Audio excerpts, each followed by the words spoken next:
Hello, and welcome back to our channel. We are so glad to have you with us today. In today's video, we will delve into a profound and often perplexing topic. Why do afflictions persist even after practicing Buddhism?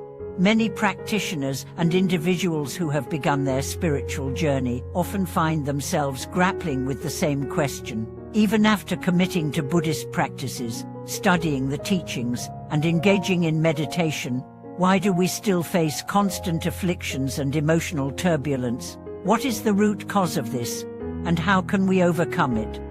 In this video, we'll explore the nature of afflictions in Buddhism, how they manifest in our lives, and why they continue to persist even after we begin our spiritual practices. We will also look at how we can address these afflictions and work towards true spiritual liberation. So, let's dive into this intriguing topic and gain a deeper understanding of what Buddhist teachings have to say about the afflictions that persist despite our best efforts. Now, let's continue to expand on the content in a detailed and engaging narrative. I will elaborate on the nature of afflictions in Buddhism, the causes behind them, and why they continue to influence our lives, even after practicing spiritual practices. The writing will be structured as one continuous narrative without headings or segments, ensuring the content remains smooth and natural. Let's proceed with the expansion of this article. In Buddhism, the term afflictions, or kleshas in Sanskrit, refers to mental states that cloud the mind and hinder one's spiritual growth. These afflictions are often negative emotions such as greed, hatred, delusion, and pride, which create suffering both for ourselves and others. While the ultimate goal of Buddhist practice is to transcend these afflictions and achieve enlightenment, many practitioners find themselves continuously battling these inner obstacles. But why do these afflictions persist, even after years of practice and commitment to the Buddhist path? The nature of afflictions, why they arise. Afflictions are deeply ingrained in the human condition. They are not just isolated instances of negative thinking or emotional disturbance. They are ingrained patterns that stem from our past actions, thoughts, and desires. According to Buddhist teachings, afflictions arise because of ignorance of the true nature of reality. We live in a world where we are constantly distracted by our desires, fears, and attachments. These afflictions are the result of our mistaken perceptions of the world and our identification with the ego. Buddhism teaches that the root cause of suffering is ignorance, and from this ignorance, the afflictions emerge. We crave things that are transient, we hold on to attachments that ultimately cause us pain, and we develop aversions based on our fears. These mental habits and attachments are not easily overcome, even with diligent meditation and practice. The mind is like a river, constantly flowing, and to change its course takes time, effort, and understanding. Even when we begin our practice, we may think that the afflictions will disappear after some time, especially after engaging in practices such as meditation, chanting, or mindfulness. However, many practitioners realize that the deeper they go into their spiritual journey, the more the afflictions seem to surface. This paradox, the persistence of afflictions despite spiritual practice, can be perplexing, but it is part of the natural process of growth and transformation in Buddhist teachings. The role of past karma in persistent afflictions. One of the core concepts in Buddhism is the law of karma. Karma refers to the actions we have taken in the past, whether good or bad, and their consequences in our present and future. Every thought, word, and action creates an imprint in our consciousness, which shapes our present reality. These imprints, or karmic seeds, influence our emotional states and reactions to life's circumstances. When we experience persistent afflictions, it is often because we are dealing with the accumulated karma from previous actions.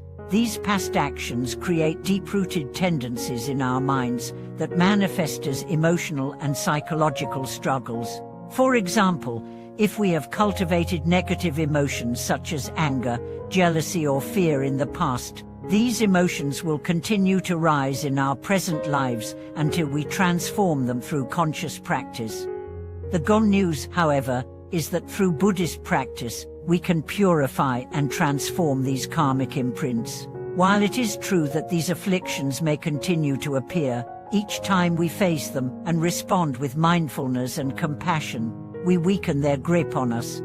Over time, as we continue our practice, we gradually dissolve the power of these afflictions and replace them with wisdom and compassion. The illusion of the self and the persistence of afflictions. Another key aspect of why afflictions persist is tied to the Buddhist understanding of the self. Buddhism teaches that the self is an illusion, an ever-changing collection of thoughts, emotions, and physical experiences that we mistakenly identify as mine or me. This illusion of the self is the foundation of many of our afflictions. When we identify with a false sense of self, we create attachments, desires, and fears that lead to suffering. For example, the desire for success, the fear of failure, the attachment to personal identity, and the pride in one's accomplishments all stem from the mistaken belief in a permanent, separate self. These are forms of delusion that perpetuate the cycle of affliction. When we engage in Buddhist practice, we learn to let go of these attachments and realize the impermanent nature of the self. However, even with this realization, the deep conditioning of our minds takes time to change. The process of dissolving the illusion of the self is not instant. It requires consistent practice, self-reflection, and mindfulness. Even after years of practicing meditation and following the Buddhist path, we may still encounter moments when the false self arises, bringing with it afflictions. This is why we often feel frustrated or disheartened. We may expect that, after committing to the path, we should be free from all afflictions. But the reality is that spiritual awakening is a gradual process, and it takes time for the ego to dissolve completely. The importance of compassion in overcoming afflictions. As we encounter afflictions, it is essential to approach them with compassion, both for ourselves and for others. Often, when we experience negative emotions or inner turmoil, we react with harsh judgment toward ourselves. We may think, "I should be more peaceful," or "I shouldn't be feeling this way." However, Buddhism teaches that compassion is the key to transforming afflictions. Rather than rejecting our afflictions or feeling frustrated by them, we should embrace them with compassion, recognizing that they are part of our human experience. By cultivating compassion, we begin to shift our perspective on afflictions. Instead of viewing them as obstacles, we see them as opportunities for growth. Every time we experience anger, jealousy, or fear, we have the opportunity to practice mindfulness and compassion. This gentle approach allows us to respond to our afflictions with understanding, gradually transforming them into wisdom. Compassion is not just for others, it is essential for our own healing. When we practice self-compassion, we acknowledge that it is okay to experience difficult emotions and that we don't need to be perfect. This acceptance allows us to move through our afflictions without being consumed by them, ultimately leading us towards spiritual growth and liberation. Concludes and the path to liberation from afflictions. The persistence of afflictions, despite our best efforts, is not a sign of failure, but rather a natural part of the spiritual journey. Buddhism teaches that the path to liberation is not about avoiding afflictions or trying to make them disappear, but about transforming our relationship with them. Through consistent practice, self-compassion, and a deep understanding of the impermanent and illusory nature of the self, we gradually overcome the afflictions that have held us captive. It is important to remember that every practitioner faces challenges on their path. The key is not to become discouraged, but to approach each affliction with patience, mindfulness, and compassion. By doing so, we can transform our suffering into wisdom and ultimately achieve the freedom and peace that Buddhism promises. Thank you for watching this video. We hope that this discussion on the persistence of afflictions and the path to liberation has provided you with valuable insights. Please like, comment, and subscribe for more videos on Buddhist teachings and spiritual practice. Share your thoughts and experiences with us in the comments. We would love to hear from you.